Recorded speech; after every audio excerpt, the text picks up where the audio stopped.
How good is the RX 5700 XT here in 2025? The RX 5700 XT has been recommended by budget PC tech enthusiasts like Zach's Tech Turf and many others for the last couple of years. It's tended to hover around a really nice budget price point, even though it was released in 2019. So we're coming up on around 6 years ago. However, in this day and time where PC games are getting more and more demanding, or as I say, less and less optimized, will 2025 be the year that the RX 5700 XT finally becomes obsolete? Well, that depends on a few factors. Does it finally have limitations with the games that are out in 2025? And of course, how does it still hold up in games that it's always ran good and are still super popular even today at the time of recording this video? So we'll test it in some of both games, the ones that test its limits and games that are super popular. Now, the specs for this graphics card in 2025 definitely look really bad on paper, especially to the keyboard warriors on the internet that are PC elitists. We're only rocking 8 gigabytes of GDDR6 video memory, and we all know that everyone on the internet thinks that 16 gigabytes is somehow the minimum these days, and that's honestly just insane to me. But even more than that, this card has no access to ray tracing cores, so if a game requires ray tracing, can't play it on the RX 5700 XT. So that puts us into some trouble. Games like Alan Wake 2 were launched with the requirement of mesh shaders. This made the RX 5700 XT virtually unplayable, even though the game would still technically launch. People like Tech PowerUp benchmarked the card, and it said that even though it was technically playable, it brought the performance down to the level of something like a 1660 Ti. The game has since received a patch so that this is not as big of an issue, but as the gameplay here that you see from Z Worms, it is still very, very stuttery according to his review. So my goal is to show you some games are super awesome still on this graphics card, but it does have some limitations, and I want to show you best case scenario, worst case scenario throughout the rest of this video. Now, for the GPU we're using as our model, this is a Soyo RX 5700 XT. It's a Monarch Dragon card. AliExpress actually sent this out to me so that we could test it out. It's actually got a pretty beefy heatsink on it and, you know, pretty good movement. The temperatures were fine, and as far as I can tell, according to my previous testing, runs pretty much exactly the same as any other RX 5700 XT that I've ever bought. So, and Soyo is a pretty reliable brand. I've bought from them several times on AliExpress, and I've had zero issues. AliExpress is sponsoring this video, and they've got a lot of really awesome sales going on right now. So I'll have this graphics card and some other stuff that I really like from their website all linked down in the description. And at the end of the video, I'll show you a PC that you can pair with this card that would be really, really awesome for under $500. It'll give you some great performance. Oh, and I almost forgot that AliExpress gave me these super awesome discount codes for you guys to use. I'll have all these down in the description as well as an affiliate link. Now, for our testing in this video, we didn't want the GPU to be held back at all. And my test bench is set up with a 7800X 3D and 32 gigs of RAM running at 6,000 mega transfers per second. I know that's overkill for this graphics card, and so when we're testing a game where I think that will drastically affect performance, I'll let you know. But I have thought about downgrading my test bench because I do test a lot of budget parts, so let me know what you think about that down in the comments. So let's get the bad stuff out of the way first. We've already talked about Alan Wake 2, and Tech PowerUp did a good job testing that. I don't have Alan Wake 2, so you just have to go read his article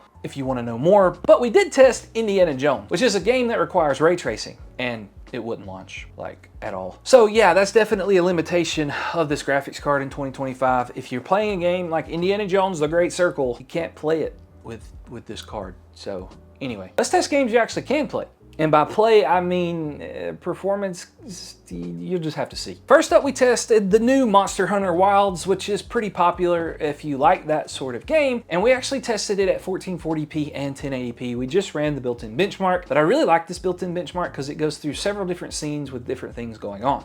At 1440p low settings with no upscaling, we did get an average of 49 FPS, although there were a lot of hitches during the built-in benchmark, so I don't know how smooth the gameplay would be. And then when we ran 1080p, we did it on high settings. And we got 50 FPS average, but there were no hitches and glitches in the built-in benchmark. So I think if you like lowered the settings a little bit, you could get 60 really easy and super smooth. Next up, we tried Black Myth Wukong, which really likes ray tracing, and you can't run it with this graphics card, but the game will still launch, and you can play it with no ray tracing just fine. At 1440p, I couldn't figure out how to turn the FSR off.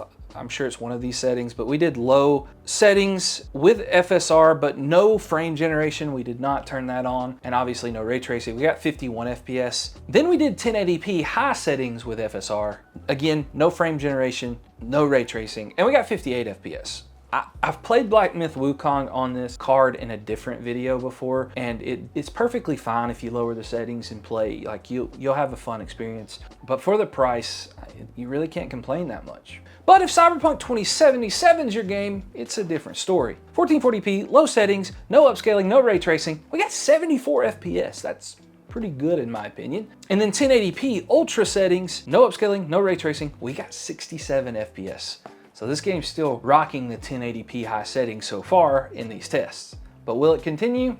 Let's find out. Now we're gonna play some more competitive shooter games. These first two, the CPU will definitely help you out, but not as much as some of the games we're gonna test at the end. We tested Warzone because the new Warzone game mode just came out, although I did test it right before that, but the FPS numbers should be pretty close to each other. At 1440p basic settings, no upscaling, with 100% render scale, we got 100 FPS, which I thought was really awesome for 1440p with a graphics card this cheap. But at 1080p ultra settings, we actually also got 100 FPS, but just for fun, since it's a competitive game, I lowered the settings all the way down with 100% render scale at 1080p, and we got around 150 FPS, which is really awesome. But that's just my opinion. Next, we tried Marvel Rivals, which is super unoptimized and terrible. And even though it kind of has ray tracing settings, it must not completely count as ray tracing because it still let me use those settings with this card. But I still turned them off because they make it a very unplayable experience with this card. So we did low settings, 1440p, no upscaling, no ray tracing.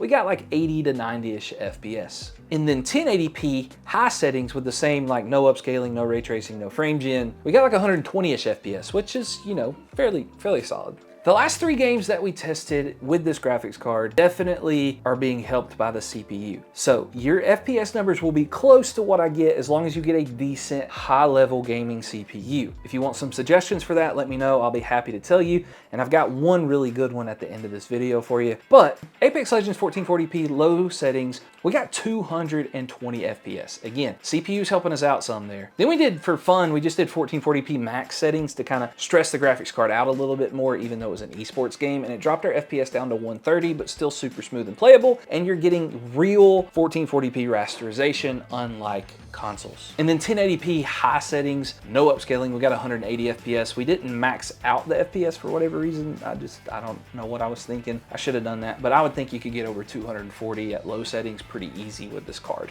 and the right CPU. CS2 has been more graphically demanding than the original CS game, especially for graphics cards, so we put the settings on very high. And so far in all my testings, if you put it on very high, there's a drastic difference between that and just high settings. So very high 1440p, we got 150 FPS. I actually played Premiere in these games so that I could really test the FPS out, if that matters. And I'm trying to win my 10 games so I can get my ranking and play with my friends. It didn't go very well, but we also tested another game at 1080p high settings, and we got like 180 FPS. The gameplay was really smooth. I'm just not good at CS2. But now everyone's favorite battle royale, good old Fortnite. We tested it 1440p, 1080p on DX12 and performance mode. DX12 competitive settings, we got around like 180 FPS. Super smooth, but Fortnite is definitely a game that's gonna reward you for that CPU, so make sure you get one strong enough. You don't have to get the same CPU I did with a 7800X3D, that's super overkill, but again, you're gonna have to get a decent one. Next, at 1080p competitive settings, we got around 200 FPS. And what I will say about Fortnite is Fortnite has become, like, they had some issues about 8-9 months ago with Fortnite on AMD graphics cards, but they fixed it, and the last 3 graphics cards I've tested on Fortnite for AMD have ran super duper smooth. Even on performance mode. Look at my 1% lows on these videos for performance mode. They were like over 100 a lot of the time. At 1440p, we got over 300 FPS, and at 1080p, we got over 400 FPS. This thing is insane.